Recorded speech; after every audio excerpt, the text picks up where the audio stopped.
Good morning, students. Last video we discussed all the problems in 7th chapter coordinate geometry. In this video I am going to explain new chapter circles. You have studied in 9th class that a circle is a collection of all the points in a plane which are at constant distance from a fixed point. Means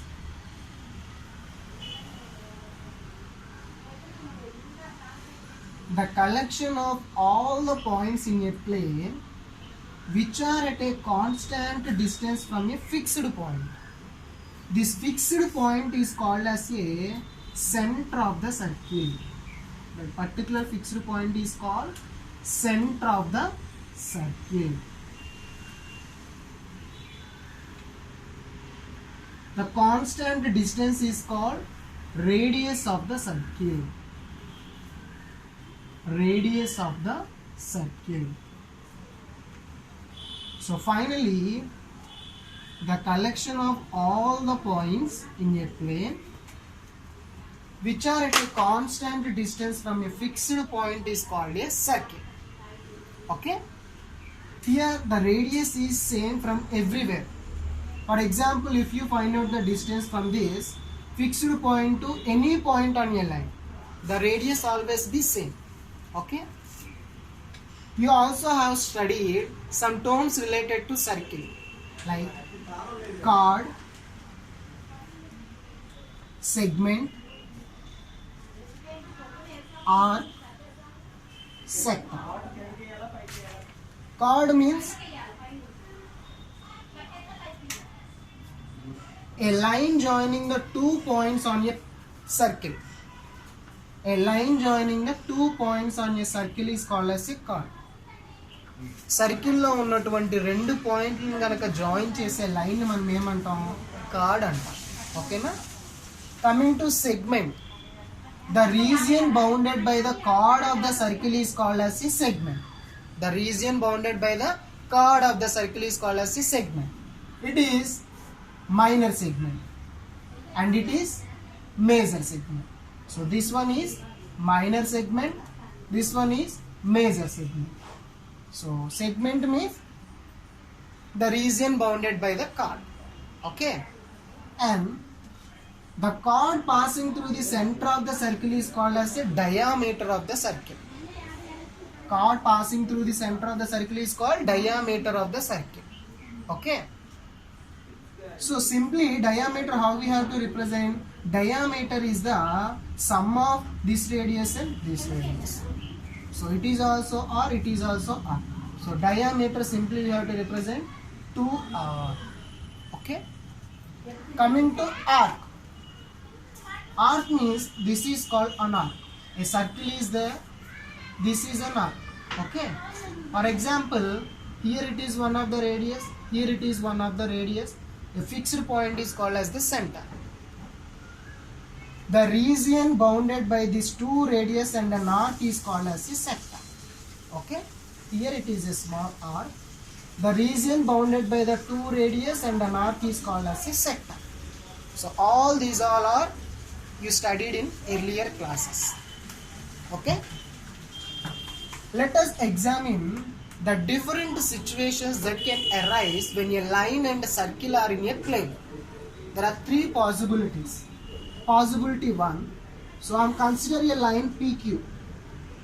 Line PQ I am taking and the circle this one. Okay, it look like a circle for example.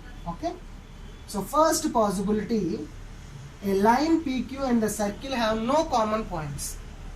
So this PQ is called as a non-intersecting line. What is that?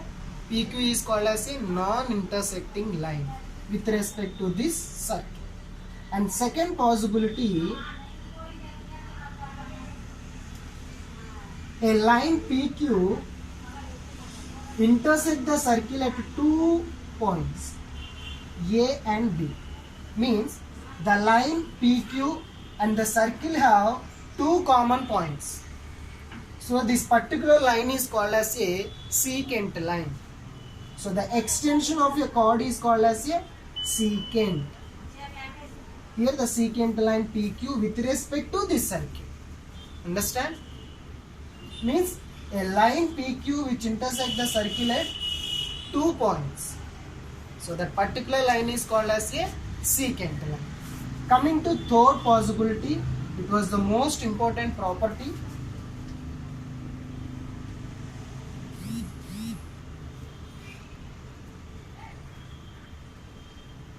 Line PQ intersects the circle at exactly 1 point. Here non-intersecting, here intersecting 2 points, but here a line PQ intersects the circle at exactly only 1 point. That particular point is called as a point of contact. What is that? Point of contact. Important one.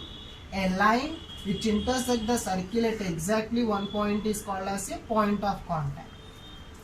The line passing through this point of contact is called as a tangent line. Understand? The line which passing through this point of contact is called tangent line. Tangent line. So next exercises all are related to this tangent line and point of contact. Some special cases related to possibility of 3. If you take any point on a circle, there exists only one tangent only.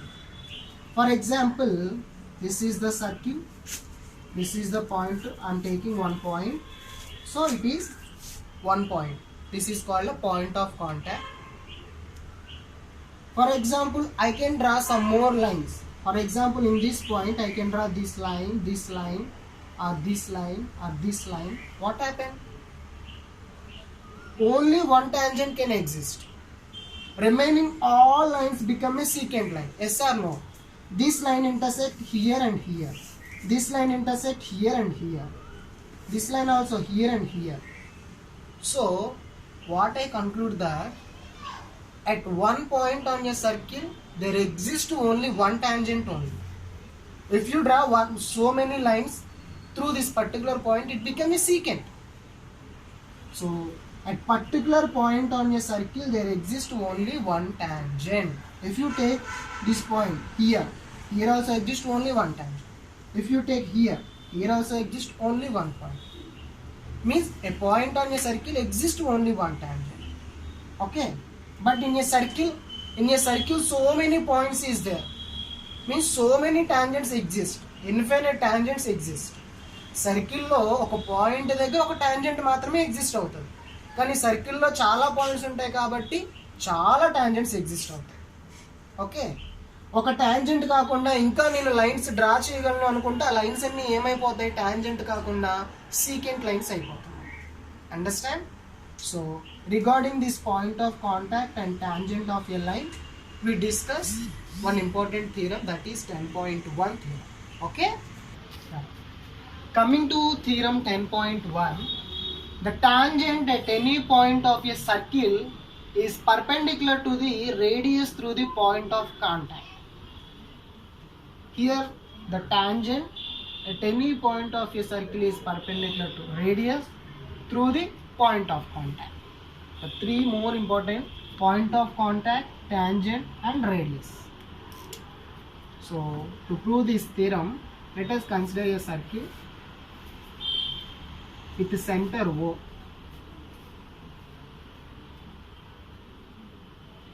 P be the point of contact, XY be the tangent line. So here O is the center. So we have to prove the tangent at any point of circle, the tangent XY at a point P which is perpendicular to radius through the point of contact, which is perpendicular to radius through the point of contact. Ante here we have to prove OP is perpendicular to XY. The tangent at any point of a circle is perpendicular to radius through point of contact. Once again, the tangent at any point P of a circle perpendicular to radius through a point of contact. So we have to prove simply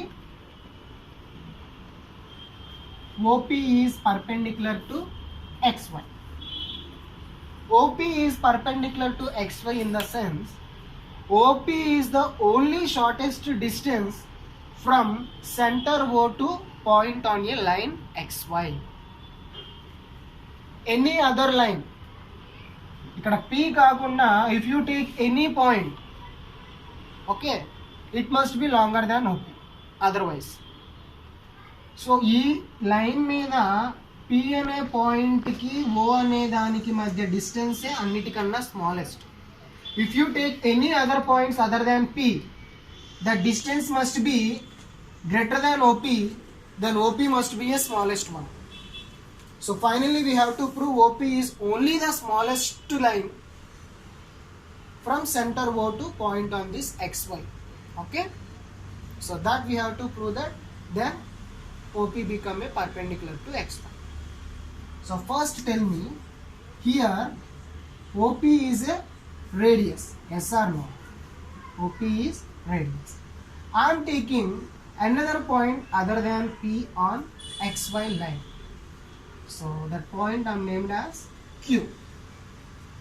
Join OQ. Okay, and this point I am taken as R. So OR is equal to radius. Yes or no? Here it is a radius, here it is also radius, here it is also radius. Yes or no?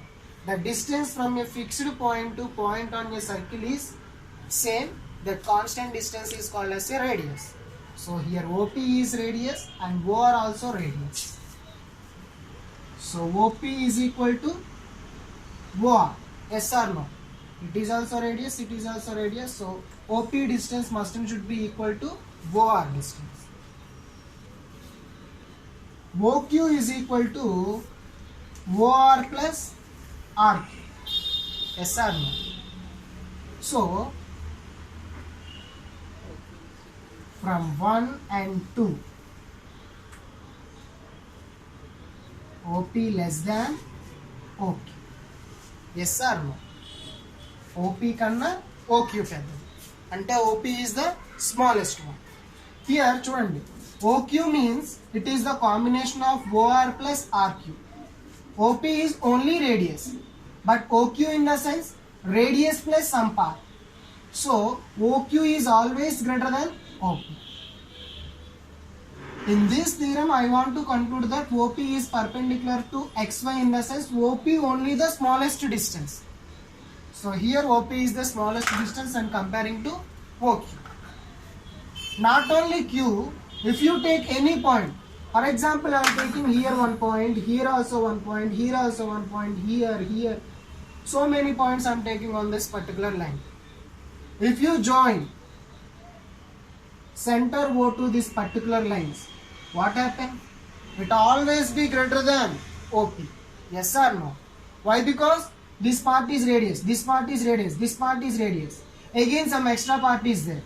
Means, so these lines are always greater than this OP line. So if you take any point other than P, that must be greater than OP. Yes or no? So OP is only the smallest line. So OP is perpendicular to this XY. You conclude like this. Understand the theorem? If you take any point other than P in this line, the distance from the center is always greater than this OP. So this is only the smallest in the sense it is the possibility of OP only the perpendicular to this XY line. So that's why the tangent at any point of a circle is perpendicular to radius through point of contact. ఈ point of contact కి radius గా ఉన్నది మాత్రమే perpendicular అవుతుంది, ఇంకేది కూడా perpendicular అవ్వదు. Why? Because this one is the only shortest distance. If you take any other point on this particular line, it becomes greater than this particular OP. Understand the theorem? This is the theorem. Next video we will discuss problems in exercise number 10.1. Okay.